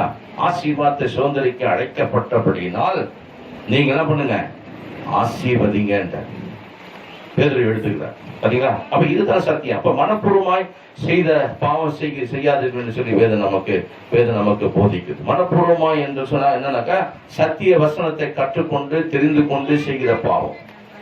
ஆமென். இது ரொம்ப கவனமா இருக்கும். அப்ப சத்திய வசனத்தை கற்றுக்கொள்ள நமக்கு என்ன ஆகணும், விடுதலை ஆகும். அதுல இருந்து நம்ம விடுவிக்கப்படணும். ரோமர் புத்தகம் 13:12 சொல்றாரு, இரவு சென்று போயிற்று, பகல் நமக்கு சமீபமா இருக்குன்னு சொல்லி பைபிள்ல சொல்றாரு. அந்த காலத்தின் கிரியை நாம் தள்ளிவிட்டு ஒளியின் ஆயுதங்களை தரித்துக் கொள்வோம் என்று வேதம் சொல்லி எடுத்து வாசிப்போம். ரோமர் புத்தகம் 13வது அதிகாரம் 12வது வசனத்திலிருந்து 14வது வசனம் வரைக்கும் உள்ள வேத வசனத்தை நாம் வாசிப்போம். இரவு சென்று போயிற்று, பகல் சமயமாயிற்று, ஆகையால் அந்தகாரத்தின் கிரியைகளை நாம் தள்ளிவிட்டு ஒளியின் ஆயுதங்களை தரித்துக் கொள்ள கடவோம். சரி, அப்ப இந்த ஒளியின் ஆயுதத்தை நம்ம சொல்றாரு தரித்துக் கொள்ளுங்கள். அது என்ன? அந்தகாரத்தின் கிரிய 13-14 வசனத்தை நீங்க வாசித்து பாத்தீங்கன்னாக்கா, அந்தகாரத்தின் கிரிய என்ன கிரியாது? இது அந்தகாரத்தின் கிரிய. இது பிசாசினுடைய கிரியை குறித்து பைபிள்ல சொல்றாரு. என்ன சொல்றாரு? களியாட்டு பண்றது. களியாட்டுன்றதுனாக்கா, அந்த காலத்துல சிங்கத்துல எல்லாரையும் இறையாக கொடுத்து வேடிக்கை பார்த்து கொண்டு இருப்பாங்க. அது ஒரு மைதானம் மாரி இருக்கும். அல்லேலூயா. அந்த மாதிரி செய்வாங்க. அப்ப அந்த மாதிரி களியாட்டு, அதுக்கப்புறம் வெறித்தனம், பேசித்தனம், காமவிகாரம், வாக்குவாதம், போராமை உள்ளவர்களாய் நடவாமல் பகலிலே நடக்கிறவர்களாய் சீராய் நடக்க கடவோம். துரிச்சைகளுக்கு இடமாக உடலை பேணாமல் இருந்து கர்த்தராகிய இயேசு கிறிஸ்துவை தரித்துக் கொள்ள கடவோம் என்று பைபிள் சொல்லுது. துரிச்சைக்கு பேணாமல் உங்கள் உடலை கிறிஸ்து உங்களுக்குள் தரித்துக் கொள்ளுங்கள் சொல்லி வேதம் சொல்லுது. அல்லேலூயா. அப்ப கர்த்தர் எங்க இருக்கணும்? உனக்குள் வாழணும். எங்க வாழணும்? இயேசு எங்க இருக்காரு? இயேசு பரலோகத்தில் இருக்காருங்க அப்படின்னு சொல்லி இருப்பாங்க. அல்லேலூயா. இயேசு எனக்குள் வாசம் பண்ணுகிறார். ஆமென். அந்த கிறிஸ்துவை நீங்க என்ன பண்ணுங்க, தரிச்சுங்க. அப்ப இதெல்லாம் ஒளியின் ஆயுதம். அது என்னது ஒளியின் ஆயுதம்? எடுத்து வாசிக்கலாம். எபேசிய புத்தகம் 6ஆம் அதிகாரம் 13வது வசனம் சொல்லுகிறது. அந்த ஒளியின் ஆயுதத்தை குறித்து எழுதியிருக்கிற அப்போஸ்தலனாகிய பவுல். எடுத்து வாசிப்போம். எபேசியர் 6:13. எபேசியர் புத்தகம் 6ஆம் அதிகாரம் 13வது வசனம். எபேசியர் புத்தகம் 6ஆம் அதிகாரம் 13வது வசனம். ஆகையால் தீங்கு நாளிலே அவைகளை எதிர்க்கவும் சகலத்தையும் செய்து முடித்தவர்களாய் நிற்கவும் திராணி உள்ளவர்களாய் இருக்கும்படி தேவனுடைய சர்வாயுத வர்க்கத்தை எடுத்துக் கொள்ளுங்கள். தொடர்ந்து வேதத்துல பார்க்கும்போது சர்வாயுத வர்க்கம் என்ன? சத்தியம் என்னும் கச்சை அறைகளை கட்டி கொள்ளுங்கள். நீதி என்ன மார்க்க அவசரத்தை ஒரு சோல்ஜரை போல இருக்கு சொல்றாரு. தலை சீரா சோல்ஜர் என்ன பண்ணுவாங்க?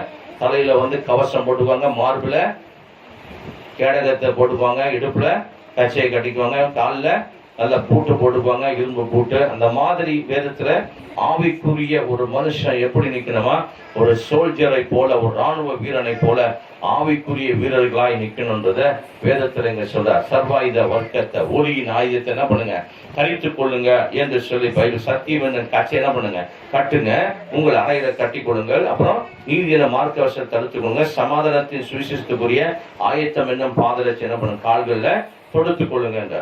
சமாதானத்துக்குரிய பாதரட்சை கால்கள்ல என்ன பண்ணுங்க, தொடுத்துக் கொள்ளுங்க. ஆமே, உங்க கால் எங்க நடந்தாலும் எப்படி நடக்கணும், சமாதானத்துக்கு போகிற பாதையா இருக்கணும். அல்லேலூயா சொல்லாமா. ஆமா, எந்த நேரத்துல சண்டை போடுற பிள்ளைங்களா இருக்கக்கூடாது. சில ஆட்கள் ஜெபம் பண்ணி முடிச்ச உடனே பெரிய கொம்பானுவாங்களா, அது மாதிரி பெரிய கொம்பாவே நட்டுருவாங்க. எப்போ ஜெபம் பண்ணி முடிச்ச உடனே சண்டைக்கு காத்துருப்பாங்க. அல்லேலூயா சொல்லாமா. ஆமே, ஜெபம் பண்ற வரைக்கும் என்ன பண்ண மாட்டாங்க, அமைதியா பண்ணிருப்பாங்க. பக்தி பண்ண முடிச்ச உடனே என்ன ஆகும், 9 கனிகள்.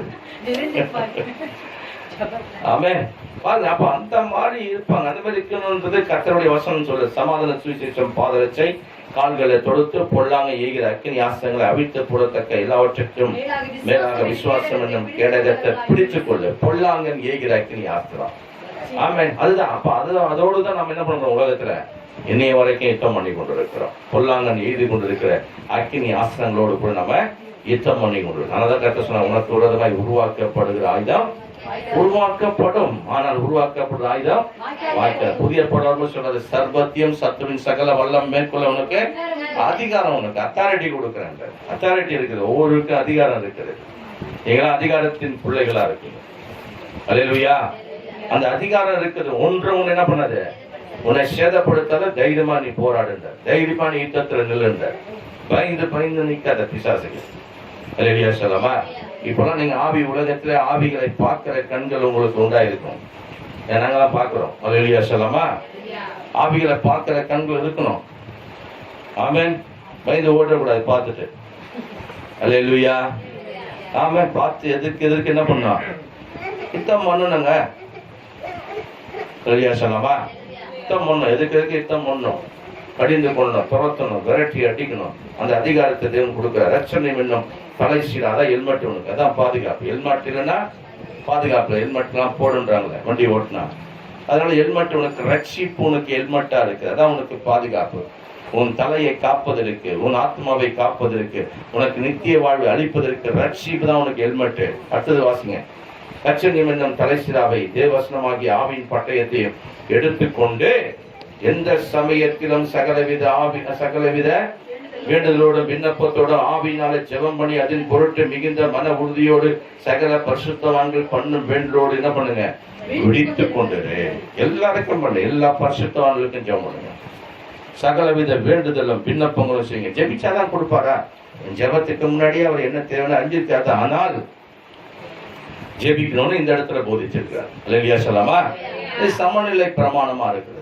ஆமே, இடத்துல இப்படிதான் சொல்லி, நான் பிடிச்ச முயலுக்கு 3 கால் 4 கால் இருந்தார் ஆண்டவர் இங்க. அல்லேலூயா சொல்லாமா. ஆமே, இப்படி நம்ம பேசணும் கூட. எனக்கு எல்லாத்தையும் முன்னாடி தெரிஞ்சு நான் என்னத்தையும் ஆண்டோட ஜெபம் பண்ணேன். சில ஆட்கள் இப்படியே போயிருந்தது. என்னது, யாருக்கு நான் ஜெபம் பண்ண மாட்டேன், எதுக்கும் ஜெபம் பண்ணுவேன். ஏன்னா என் தேவையெல்லாம் கத்தன மாட்டேன், முன்னாடி அறிஞ்சிட்டு. அப்ப நான் என்னதுக்கு ஜெபம் பண்ணணும்? பைபிள் சொல்லுது, சகலவித வேண்டுதலோட விண்ணப்பத்தோட ஆவியில நிரம்பி நீ ஜெபின்றார். எல்லா மனுஷனுக்காக, எல்லாருக்காக, பரிசுத்தவான்களுக்காக செய்யும் விண்ணப்பத்தில் என்ன பண்ணுங்க, விழித்துக் கொண்டிருங்கன்றார். அல்லேலூயா சொல்லாமா. அதனால நம்ம எல்லா ஊழியக்காரர்களுக்கும் ஜெபம் பண்றோம், எல்லா விசுவாசிகளுக்கும் ஜெபம் பண்றோம். ஏன் நமக்கு மாத்திரம், நம்ம குடும்பத்துக்கு மாத்திரம், நம்ம சபைக்கு மாத்திரம் ஜெபம் பண்ணிட்டு போயிடலாமே? ஏன் எல்லா சபைக்கும் ஜெபம் பண்ணணும்? ஏன் எல்லா ஊழியக்காரங்களுக்கும் ஜெபம் பண்ணணும்? பைபிள் அப்படி சொல்லுது. அல்லேலூயா. அவருடைய வார்த்தைக்கு நாம் கீழ்ப்படுகளா நாம் இருக்கோம். அதனால ஒளியின் ஆயுதங்களை தரித்துக் கொண்டு பொல்லாங்கள் ஏகிற எல்லா அஸ்திர ஆயுதங்களை நீங்கள் தகர்த்தெறிகிற மக்களா இருக்கும்படி காத்த விரும்புகிறார். அல்லேலூயா சொல்லாமா. ஏன்னா பொல்லாங்கன் என்ன பண்ண மாட்டான், தேவனுடைய ஒளியை பகைப்பான் என்று பைபிள் போதிக்கிறது. பொல்லாங்கன் தேவனுடைய வெளிச்சத்தை பகைப்பான், ஒளியை பகைப்பான். ஒளியை பகைக்கிறதுனால தேவன்கிட்ட வெளிச்சத்தினிடத்துல அவர்கள் வரமாட்டார்கள். ஏன்? அவங்க வாழ்க்கையில் எல்லாம் பொல்லாப்பை விட்டு மனம் திரும்பாமல் இருக்கிறதுனால வெளிச்சத்தினிடத்துல வராதபடிக்கு அவர்களுடைய வாழ்க்கை, அவங்க செய்யற பாவங்கள் இந்த உலகத்தில் ஆண்டவராகிய இயேசு கிறிஸ்துவுக்குள் வராதபடிக்கு அதெல்லாம் தடுத்து கொண்டிருக்குது. யோவான் புத்தகம் 12ஆம் அதிகாரம் 32 இருந்து எடுத்தவங்க வாசிப்போம். இது வரைக்கும் எத்தனை புரியுதுங்க? இல்லையா சொல்லாமா? வாசிப்போம். யோவான் 12:36 32 வாசிங்க. 32 36 வரைக்கும். நான் பூமியிலிருந்து உயர்த்தப்பட்டிருக்கும் போது, அதான் சொன்னது ஆண்டவர், நான் பூமியிலிருந்து உயர்த்தப்பட்டிருக்கும் போது சிறையில மறிக்கும் போது எல்லாரையும் என் பக்கமாய் இழுத்துக் கொள்ளுவேன். தாம் என்ன விதமாய் மரணமாய் மறிக்க போகிறார் என்பதை குறித்து இப்படி சொன்னார்.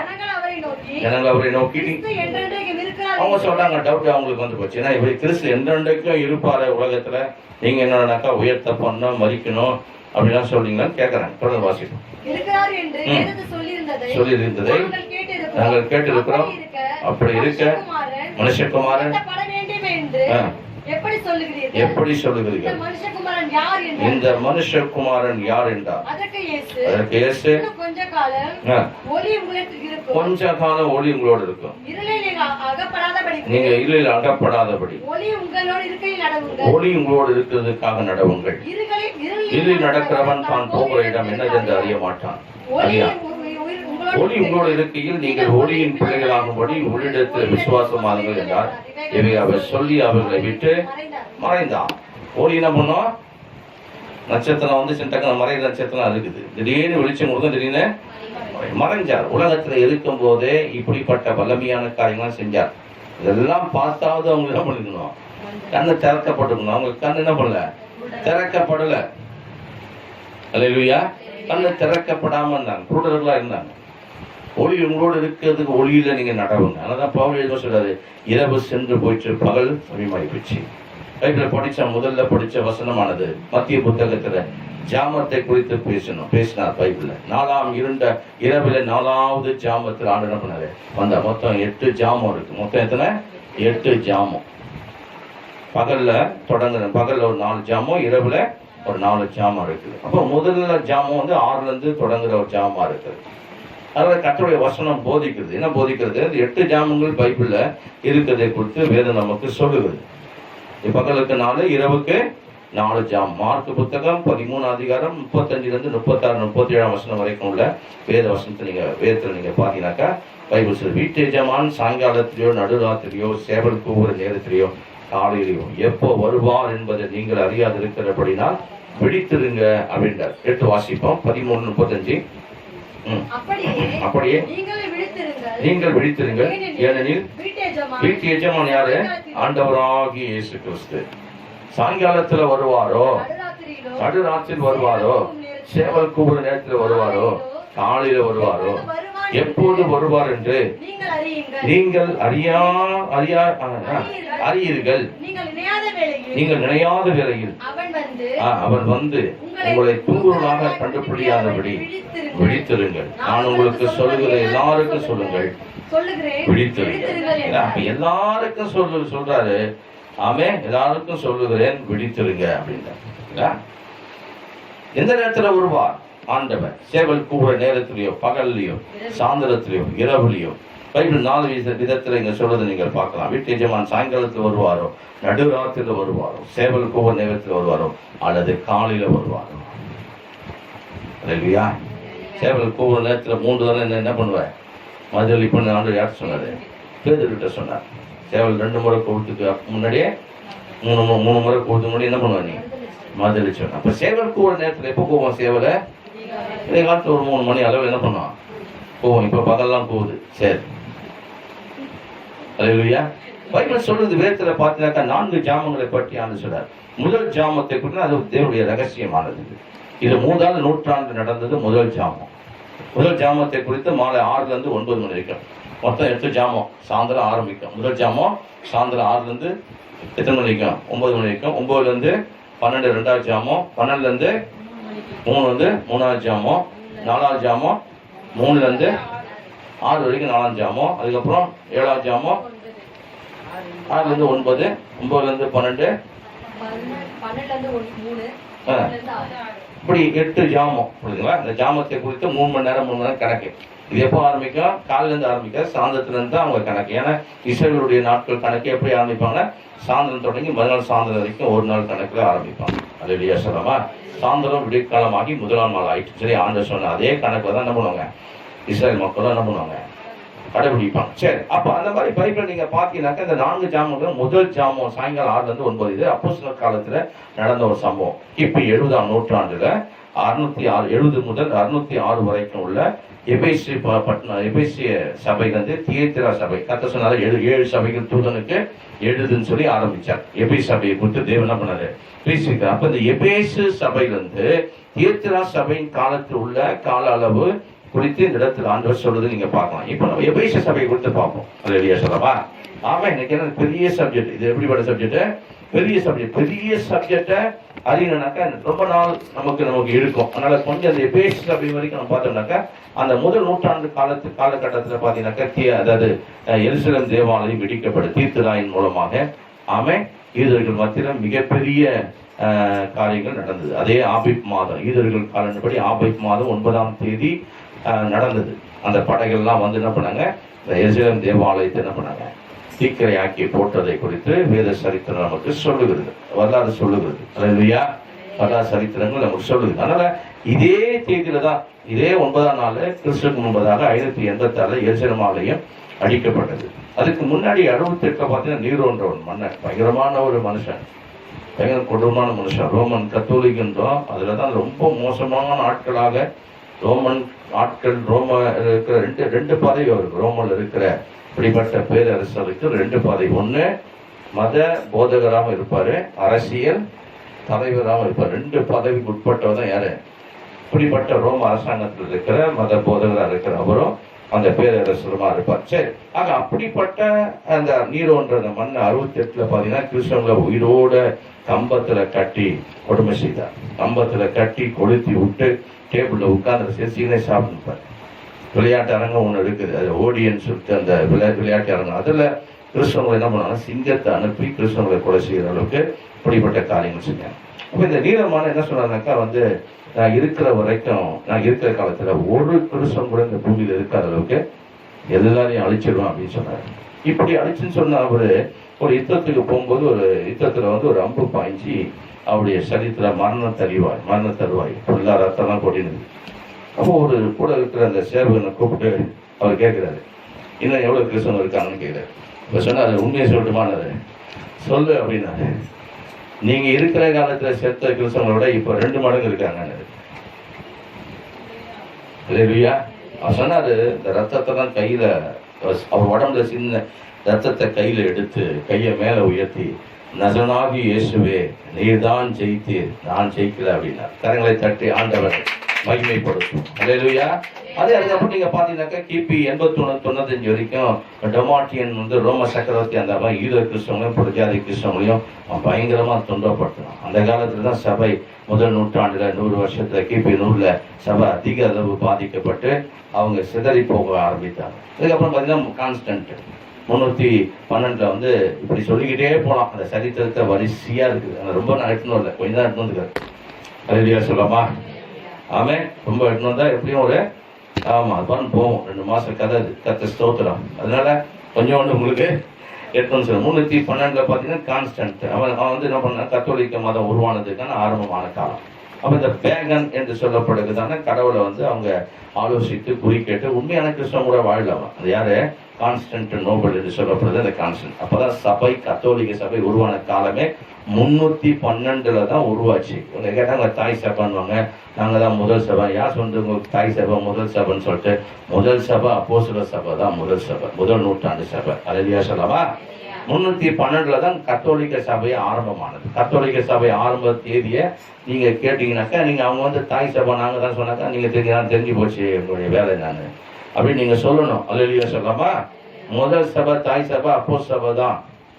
கான்ஸ்டன்ட் மூலமா தான் என்ன பண்ணுச்சு, 312 ரோமன் கத்தோலிக் என்று சொன்னா யுனிவர்சல், இந்த உலக அளவிய சபை என்று அதுக்கு அர்த்தம் கத்தோலிக் என்ற வார்த்தைக்கு. அல்லேலூயா. அப்ப இப்படிப்பட்டதான அந்த கான்ஸ்டன்ட் என்ன பண்ணாக்கா, அவர் வந்து உண்மையான கிறிஸ்தவம் இல்ல, எல்லாரும் கிறிஸ்தவம் மாறணும்னு சொல்லிட்டார். அவர் ஒரு யுத்தத்துக்கு முன்னாடி பெல்போன் என்ற பிரிட்ஜில் வந்து யுத்தம் பண்ண உடனே அவர் வெற்றி பெற்றாரு. வெற்றி பெற்றுனா என்ன பண்ணிட்டாருனாக்கா, எல்லாரையும் கிறிஸ்தவம் மாற்றணும்னு சொல்லிட்டு மாற்ற ஆரம்பிச்சாரு. அப்படி மாற்ற ஆரம்பிச்சிருந்தாலும் என்ன ஆயிடுச்சுனாக்கா, அப்படி ஒரு உண்மையான கிறிஸ்தவனா வாழல, மாறாக வேகன் என்று சொல்லி அழைக்கப்படுவதான அப்படிப்பட்ட கடவுளை வந்து குறி கேட்கிற அந்த ஆலோசனை எல்லாம் கேட்டு அப்படி நடந்தார். அப்ப அந்த கான்ஸ்டன்ட் கிரைஸ்ட் என்று சொல்லி அவருடைய பேரை வைத்துக் கொண்டார். அதுல கிரேக்க வார்த்தையில வந்து முதல் 2 எழுத்து என்ன பண்ண XP என்ற அந்த அடையாளத்தை, மோனோகிராம் என்ற அந்த அடையாளத்தை வச்சுக்கின்னு அவர் என்ன பண்ணாக்கா அதன் மூலமாக வந்து எனக்கு தரிசனத்தை வந்து சொர்க்கத்துல நான் கிடைச்சி எனக்கு தரிசனம் XP தரிசனம் அப்படி XP இந்த கிறிஸ்துமஸ் போடுவாங்க பார்த்தீங்களா. எக்ஸ்மஸ் போடுற வார்த்தை யாரை குறிக்கிற வார்த்தை? அது கான்ஸ்டன்டினுடைய பெயரை குறிக்கிற வார்த்தையா இருக்கிறது. அல்லேலூயா சொல்லலாமா? ஆமா, அந்த கான்ஸ்டன்டினுடைய மகனுடைய பிறந்த நாள் தான் கிறிஸ்துமஸ் நாளாக தேதியாக மாற்றி விட்டார். உண்மையாக இயேசு கிறிஸ்து பிறந்தது டிசம்பர் 25 இல்லை. அவன் அவர் செப்டம்பர்ல அக்டோபர்லயோ கூடார பண்டிகையின் போது மேபி அவர் அப்பதான் அவர் வந்து பிறந்ததுக்கான சான்றுகள் இருக்குது. அல்லேலூயா சொல்லலாமா?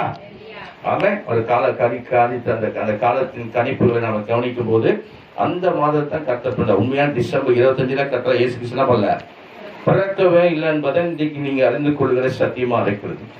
கான்ஸ்டன்டுடைய மகனுடைய பர்த்டேவை தான் என்ன பண்ணுங்க அதை கொண்டு வந்தேன் எக்ஸ்மஸ்ன்னு சொல்லிட்டு கொண்டு வந்தேன். அப்ப நீங்க பாத்தீங்கன்னா அதுக்கப்புறம் 313 பாகானீஸ்வரம், அந்த பாகன் என்ற அந்த சிலை வழிபாடு, மனித வழிபாடு போன்ற இந்த காரியங்கள்லாம் உள்ள வந்துச்சு. இந்த கான்ஸ்டன்டுடைய தாயை ஹெலினான்றவங்க தான் வந்து உண்மையா கிறிஸ்தவங்களை அவங்க உண்மையா அவங்க வாழ்ந்தாங்க. அல்லேலூயா சொல்லலாமா? ஆமா, அவங்க பேச்சை கேட்டு தான் என்ன பண்ணாரு இவரு, நான் யுத்தத்துக்கு போனா நான் ஜெயிக்கணும்னு சொல்லிட்டு என்ன பண்ணாரு, அந்த சொர்க்கத்துல அடையாளம் கிடைச்சின்னு சொல்லிட்டு ஜனங்களுக்கு அந்த தரிசனமா அதை சொல்லிக்கிட்டு இது பண்ணி விட்டு கடைசியில வந்து உண்மையான கிறிஸ்தவனா வாழ மாறாக இவர் குறிக்கேட்ட அந்த ஆலோசனை எல்லாம் கேட்கிற ஒரு மனுஷனாக அவர் ஒரு கலப்படம் உள்ள ஒரு கிறிஸ்தவனாக அவர் இருந்தார். 325 பார்த்தா நிசியா கவுன்சில் ஆரம்பமானது. இந்த எலினான்றவங்க என்ன பண்ணாங்க, நிறைய சபையெல்லாம் உருவாக்கினாங்க.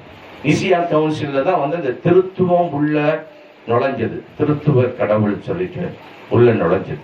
ஆமே, பைபிள்ல கோக்கப்பட்ட வார்த்தைகள் இது மத்தியில் அந்த கடைசியில் இருக்கிறதான பிதா குமாரன் பரிசுத்தா என்ற வார்த்தை, திருத்துவ கடவுள் என்ற வார்த்தையை கோக்கப்பட்ட வார்த்தையா இருக்காங்க. உண்மையா ஒத்துக்கினாங்க கத்தோலிக்கல அந்த காரியம். நாங்க தான் உள்ள வந்து அதை திணிச்சவங்க நிச்சய கவுன்சில் மூலமாக உள்ள திணிச்சவங்க ஒத்துக்கினாங்க. அல்லேலூயா சொல்லலாமா? அதான் இன்னை வரைக்கும் நம்ம விசுவாசிக்கிறோம், ஒன்றானவர் மெய் தேவனா இருக்கிறார். அந்த நாள்ல ஒரே கர்த்தர் இருப்பார், அவர் நாம ஒன்றாய் இருக்கோம். அல்லேலூயா. ஆமா, அதனால நீங்க சரியா நீங்க சத்தியத்தை நம்ம தெளிவாய் புரிந்து கொள்ளுகிற ஜனமா இருக்கும்படி தேவன் விரும்புகிறார். ஆக இப்படி நீங்க பாத்தீங்கன்னாக்கா 320 நிச்சய கவுன்சில் மூலமாக திருத்தம் உள்ள நுழைஞ்சது. கிபி 330 கிறிஸ்தவர்களுடைய வேதம் ரோம வேதமாக மாறியது. இந்த பாலஸ்தீனர் வாழ்ந்த ஜெரோம் என்ற ஒரு மனுஷன் கிறிஸ்தவ கல்விமானாக வேதத்தை எபிரேய மொழியில என்ன பண்ணாருனாக்க அவர் அந்த மொழியில அவர் இருந்தது என்ன பண்ணிட்டாரு, லத்தீன் மொழியில மாத்தினார். லத்தீன் மொழி எத்தனை பேர் கேள்விப்பட்டீங்க? லத்தீன் மொழி தெரியல. என்னுடைய தாயார்லாம் லத்தீன்ல எல்லாம் பாட்டெல்லாம் பாடுவாங்க, லத்தீன் மொழியில பாடல்கள்லாம் பாடுவாங்க. நீங்க கேள்விப்பட்ட லத்தீன் மொழியில நீங்க இப்போ பாண்டிச்சேரியில் பழைய ஆளுகள்லாம் லத்தீன் மொழி தான் தெரியும். நீங்க போய் அவங்களாம் போய் பார்த்து நீங்க கேட்டீங்கன்னாக்கா பழைய ஆளுலாம் பாத்தீங்கன்னா ஒரு 80 வயசு உள்ள கம்மியா இருக்கிறவங்கலாம் கத்தோலிய பிள்ளைங்களா கத்தோலிக்க மக்கள் நீங்க கேட்டீங்கன்னா லத்தீன் மொழியில என்ன பண்ணுவாங்க, பாடலாம் பாடுவாங்க. ஏன்னா ஆரம்பத்துல நம்ம பாண்டிச்சேரி பிரிட்டிஷ் ஆட்சி செய்தது இல்லையா, அப்பெல்லாம் என்ன மொழி இருந்தது, லத்தீன் மொழியில தான் என்ன பண்ணாங்க அந்த வழிபாடு ஆலயத்திலாம் நடத்துவாங்க. அப்போ அந்த காலத்துல இருக்கிற அந்த ரோம்ல கூட என்ன பண்ணுவாங்கனாக்கா அன்னைக்கு இருக்கிற வேட்டைகள் என்ன பார்த்தீங்கன்னா லத்தீன் மொழி தான் மத போதருடைய மொழியாக இருந்தது. அதை தான் அவங்க வந்து அப்படிப்பட்ட மொழியில வந்து பேசுவாங்க. அப்ப முதல் நூற்றாண்டுல அப்போஸ்தலனாகிய பவுல் எபேசு சபையை வந்து நிறுவினார். அப்ப நிறுவும்போது என்ன போச்சுன்னா பைபிள் எபேசு சபையை குறித்து பைபிள் சொல்றது, எபேசிய பட்டணத்தை குறித்து எபேசிய புத்தகம் ஒன்று இருக்குது. அப்போஸ்தலனாகிய பவுல் என்ன பண்ணாரு, எபேசிய பட்டணத்துக்கெல்லாம் போறாரு. அப்ப அந்த பட்டணம் உருவான காலம் முதல் நூற்றாண்டுல உருவாச்சு அந்த பட்டணம். அப்போ முதல் நூற்றாண்டுல பார்த்தீங்கன்னா அந்த பட்டணம் பழமையான பட்டணம்.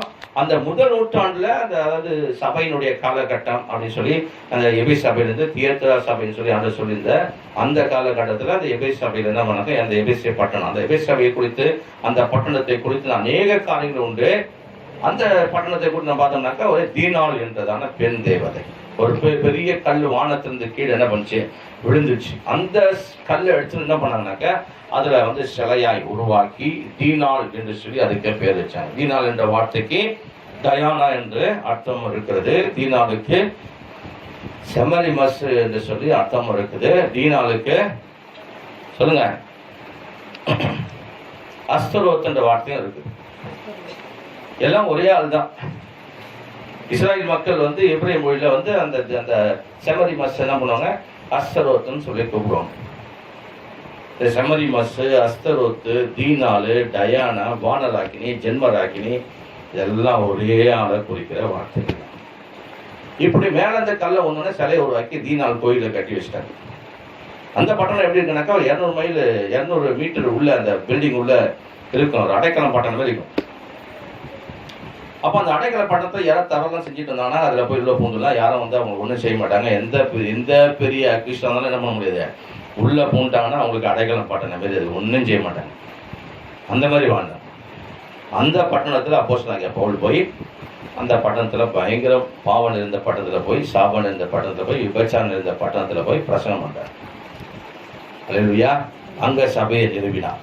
அந்த சபை அப்போஸ்தலனாகிய யோவான் பத்ம தீவில் கர்த்தருடைய வார்த்தையை தரிசனத்தில் கண்ட ஒரு மனிதர் அந்த பட்டணத்திலிருந்து அந்த சபையை அவர் தான் நடத்தினார். அப்போஸ்தலனாகிய பவுலுக்கு அப்புறம் அப்போஸ்தலனாகிய பவுலுடைய வாழ்க்கை 68 என்ன பண்ணுச்சு, சிறை சேதம் பண்ணப்பட்டு நீரோ மன்னன் மூலமாக சிறை சேதம் பண்ணப்பட்டு முடிஞ்சிச்சு. அதுக்கப்புறம் யார் நடத்தின சபைனா யோவான் என்ற பத்ம தீவில் தரிசனத்தை கண்ட அந்த மனுஷன் தான் 68க்கு அப்புறம் அவர் என்ன பண்ணாரு, சபையை நடத்தினார். இப்படிப்பட்ட ஒரு சரித்திர வரலாறு எபேசிய பட்டணத்தை குறித்து இருக்குது. அங்க இருக்கிற மக்கள் கர்த்தரை அதிகமாய் ஏற்றுக்கொண்டவங்களா இருந்தாங்க. வெளியா சொல்லாமா? ஆமா. அப்ப இது முதல் நூற்றாண்டுல வாழ்ந்த இப்படிப்பட்ட சபைக்கு மிகுந்த கிறிஸ்தவ மக்களுக்கு, உண்மையான கிறிஸ்தவங்களுக்கு மிகப்பெரிய துன்பத்தை பாடுகளை அனுபவித்தாங்க. ஆமே. வேதம் அந்த சரித்திரம்லாம் பார்த்தீங்கன்னா ரொம்ப ஆச்சரியமான ஒரு சரித்திரம். இதை குறித்து நிறைய வரலாறே இருக்குது. இல்லையா? இந்த 3 கண்டத்தில் எழுதினாலும் 40 பேர்களால் எழுதினாலும் தோல் சுருள்ல எழுதப்பட்ட வார்த்தைகளா இருந்த அதெல்லாம் வந்து இன்னைக்கு நமக்கு எளிமையாக ரொம்ப என்ன சொல்றது, இது எவ்வளோ ரூபாய் கொடுத்து கூட நம்ம என்ன பண்ணலாம், ஆமா இதுக்கு 500 ரூபா சொன்னா நம்ம 1000 ரூபா கொடுத்து கூட என்ன பண்ணலாம், வேதாந்தத்தை வாங்கலாம். அந்த அளவுக்கு இது என்ன இருக்குது, ஒர்த்து இருக்கிறது. அந்த அளவுக்கு இதை பாடுபட்டு அரும்பாடுபட்டு 1600 வருடங்களாக வேதாகமத்தை இவ்வளோ அருமையா நம்முடைய கரங்கள்ல பரிசுத்தவான்கள்லாம் சேர்ந்து கையில கொடுத்துருக்காங்க. அல்லேலூயா சொல்லாமா? அதே காலச்சுவடுகள், வரலாறுகள், தோல் சூழல்கள் இன்னும் அடையாளமாக இன்னைக்கும் இருக்கிறது. அல்லேலூயா, இன்னைக்கும் இருக்குது. ஏன் சொல்ல வரேன், இதை முதல் நூற்றாண்டுல எபேசிய சபை கர்த்தர் 7 சபையின் தூதனுக்கு தேவன் எழுதும்படி கர்த்தர் சொன்னார். இப்படிப்பட்ட சரித்திரங்கள்லாம் இருக்கு. வர நாட்கள் அதனுடைய இன்னும் அநேக சரித்திரங்கள் நீங்க பாத்தீங்கன்னாக்கா நிறைய விஷயங்களை நீங்கள் கற்றுக்கொள்வதற்கு ஏதுவா இருக்கும். அல்லேலூயா சொல்லாமா? நம்ம லவோதிக்கா சபை குறித்து நிறைய காரியங்கள் நம்ம பேசியிருந்தோம் இல்லையா? அனலம் இல்லாமல் புனிதம் இல்லாமல் வெதுவெதுப்பா இருக்கிறாங்கன்னு சொல்லி நம்ம பேசியிருந்தோம். ஆமே. அனலம் இல்லாமல் புனிதம் இல்லாமல் வெதுவெதுப்பா தான் வாயிருந்த உடனே என்ன பண்ணுவேன், வாந்தி பண்ணி போடுவேன், உடனே நீ நல்லாவது இல்லாட்டி புனிதாவது இரு அப்படின்னு சொல்லிட்டு அதை குறித்து நம்ம நீங்க கேட்டிருப்பீங்க அந்த சத்தியத்தை. அல்லேலூயா சொல்லாமா? அப்ப இது தியத்திரா சபை குறித்த காலத்தை குறித்து 606 வரைக்கும், முதல் நூற்றாண்டுல இருந்து 606 வரைக்கும் உள்ள காரியங்களே இன்னும் இருக்கிறது. இன்னும் பெரிய சரித்திரங்களே இருக்குது. அல்லேலூயா சொல்லாமா? அதனால கொஞ்சம் கொஞ்சமா நீங்க புரிஞ்சுனாக்கா உங்களுக்கு புரிஞ்சிடும் ஓரளவுக்கு. ரொம்ப அதிக விஷயங்கள் இல்லாம கொஞ்சம் காரியங்களை மாத்திரம் உங்களுக்கு சொல்லும்படி நான் பிரயாசப்படும்படி கர்த்தர் ஸ்தோத்திரம் ஆவியானவர் இந்த நாட்கள் அப்படியா நம்மளை ஏவுகிறார். அதனால ஆண்டவர் சொல்ற வேத வசனத்தின் அடிப்படையில அவர் 4ஆம் ஜாமத்தில் என்ன பண்ணாரு, அவர் என்ன பண்ண கடல் மேல் நடந்து வந்தார். அல்லேலூயா.